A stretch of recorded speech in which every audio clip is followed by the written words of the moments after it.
Okay, I'll tell you my story, and you can decide for yourself if I'm a victim of gang stalking. All right. When I was 10 years old, and I'm not going to add anything to the story. You only go on what I tell you, which is the truth. I wish I had a Bible right here. I would raise my right hand and swear myself in. When I was 10 years old, I got a phone call.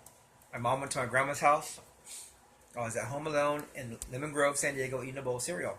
Phone rang. I answered it. The phone on the wall in the kitchen. And a man goes, "Tony, I know you're home alone right now. I'm watching you." And I was like, okay, this is getting creepy. And then he goes, "I'm going to be watching you all your life." And he hung up. I told my mom. She just, like, no big deal. Oh, it's, she gave different names of her friends. Just, it was a prank call. So, in time, I forgot about it. No big deal. When I was 15 years old, I was eating a bowl of cereal. And there was a man in the window staring at me. So it was like 1 o'clock in the morning. I was watching Tales from the Dark Side. So I grabbed a knife, ran around to the kitchen, around the house to the front yard where he was at on the wall, and he was gone.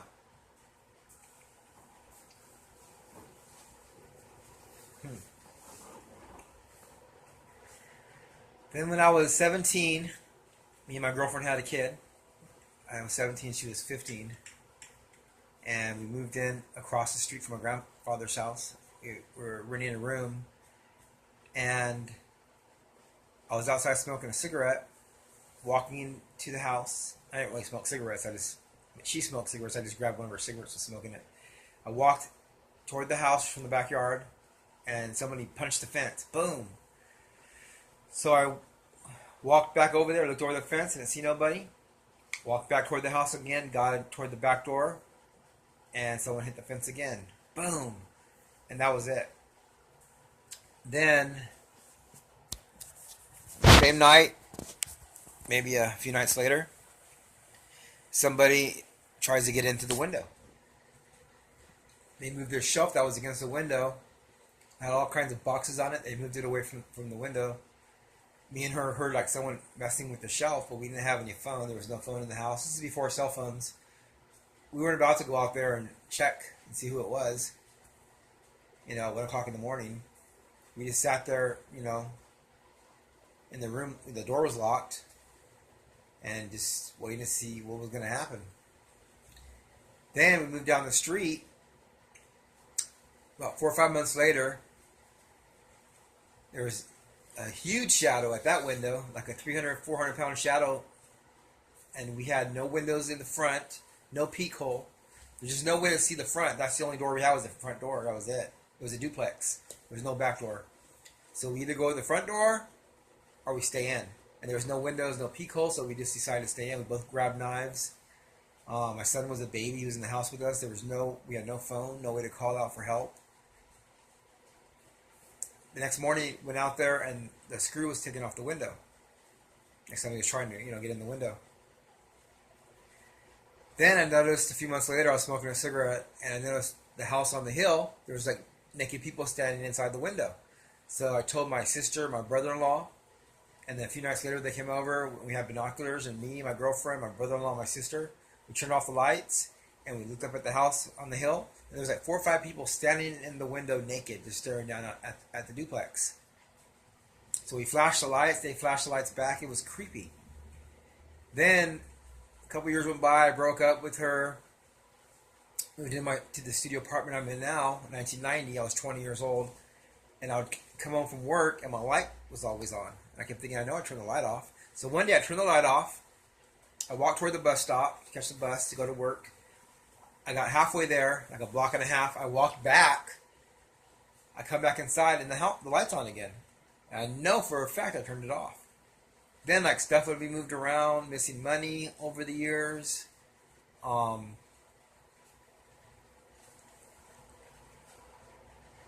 It's like somebody was jiggling my front door handle a few times. Just weird shit like that. And then in 2000 I got married. 2001, I heard like like some noise, like somebody walking with high heels. So I look out the window. I'm laying on my bed in the dark, and these two girls, women like 20 years old, they're jumping up and down in these condos next door to me by the security gate. They're both jumping up and down, and it looked bizarre, like robotic. And it made a sound of like someone walking in high heels, like toward me, like clink, clink, clink, clink, clink, clink, clink. Like, you know how it gets louder?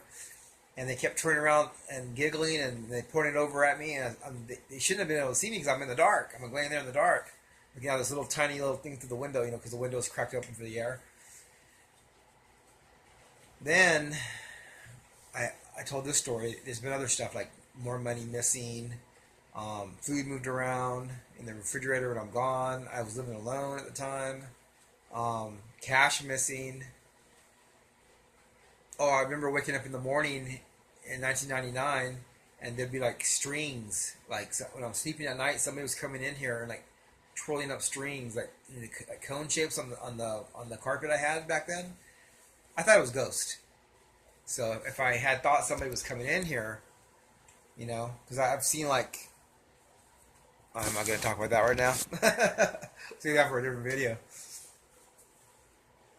Then, it was last February, March. I think it was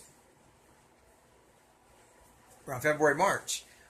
I was getting bit by something, so my friend said, put shipping tape around your bed. If it's bed bugs, they'll get stuck in the tape. So I put shipping tape around my bed, and I got this strange, weird rice material looking stuff. It was like a lot of it, like 10, 20 of them. So I turned the fan off, the air conditioner, everything, make sure there was no wind blowing in here. Put more shipping tape down. Checked it 3 hours later, and there's more of that white rice looking stuff all through the tape. White rice all over the place. I was sweeping it up, throwing it away, sweeping it up, throwing it away. I was sweeping like literally every like twice, 3 times an hour, and that stuff was just gone then back, gone then back. I throw it away, then it's back on the floor again. So I noticed that those girls from the condos, other strange stuff. So I said, I think it's coming from those condos right. I have my camcorder. Those condos right there. And as soon as I said that, 6 huge men in suits came basically jogging out to the platform at the condos. And they're like sweating bricks, and they're pointing over my place. They're huddling around in a circle. They're freaking out. They're pointing back over at my place, and I upload the video to YouTube, and suddenly the video freezes. It just completely freezes. So I delete it. I upload it again. It freezes again. So they won't let me upload this video. Somehow they have control over my YouTube account. Next thing I know, 10 minutes later, 20 minutes later, my YouTube channel freezes for 8 hours. So here I am with this weird material in my apartment. These guys in suits confirm it because they're freaking out. They froze my YouTube. Okay, I'm not supposed to put my own opinion in there. They're freaking out, that's for sure. Strange material in my apartment. Those guys in suits were freaking out, sweating bullets. And my YouTube channel freezes for 8 hours. So I leave for 2 days. I'm terrorized because they're terrorizing me because they're terrorists, and that's what terrorists are people that terrorize people. And I leave for 2 days. I come back, and I make a video. I say, you get this strange material out of my place. I'm going to go college to the science labs and find out what this stuff is. A couple days later, that stuff was completely gone out of my place. Gone. I don't even know how they got it out of here. I think they probably moved it underneath the door. Somehow it was moving. It was getting stuck in the tape. I never saw anything move, but this stuff was getting stuck in the shipping tape. It was underneath it, above it, twisted up in it, all over it. So that stuff was moving somehow because the tape was taped to the ground. The tape wasn't moving. The tape was clean when I put it down. Then I had the street thing where I was driving and people were like on my back bumper trying to push the car. And then I pull into this, let my friend out at his mom's house, and a voice like in my head said, don't park straight, park diagonally. If someone parks behind you, they won't box you in that way. So I park kind of diagonally so I can go back over the curb if I have to.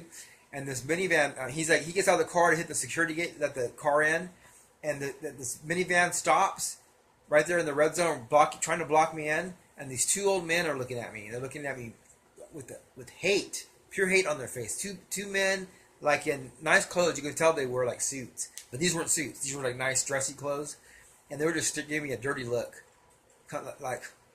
And then they drove off.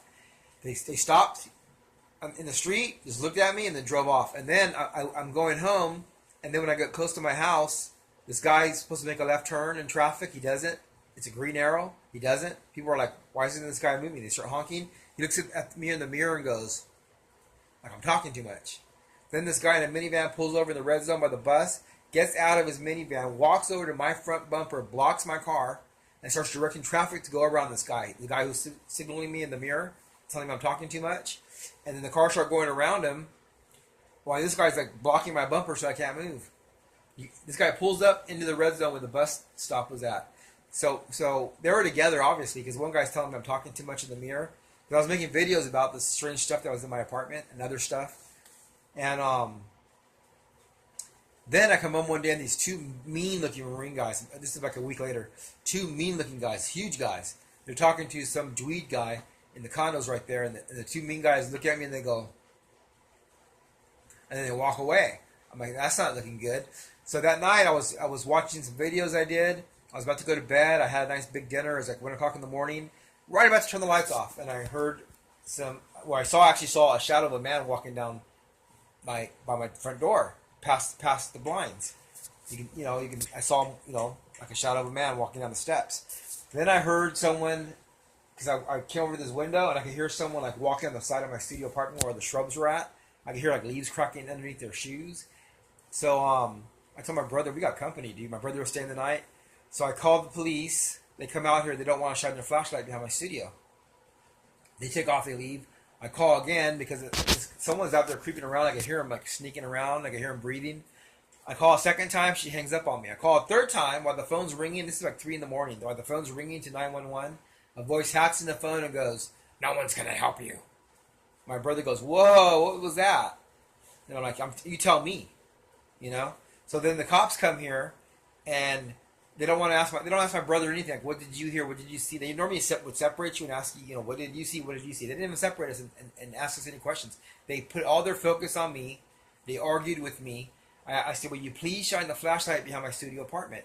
They wouldn't shine their flashlight back there. I had to beg them for 20 minutes.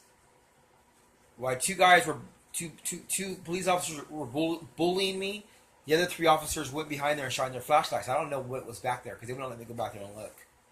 Then those 2 guys told me if I call again, they're going to have me arrested. So they left.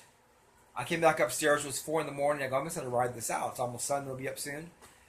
4:30 in the morning, I hear a big boom. My brother, we both hear a boom, like someone punched the fence. Then we hear someone running out of our driveway and into the street. True story. Now, does it sound like I'm being gang stalked or harassed by the government? I just told you everything I said is true. All 100% true. And there's more than this. But I'm just giving you just an outline.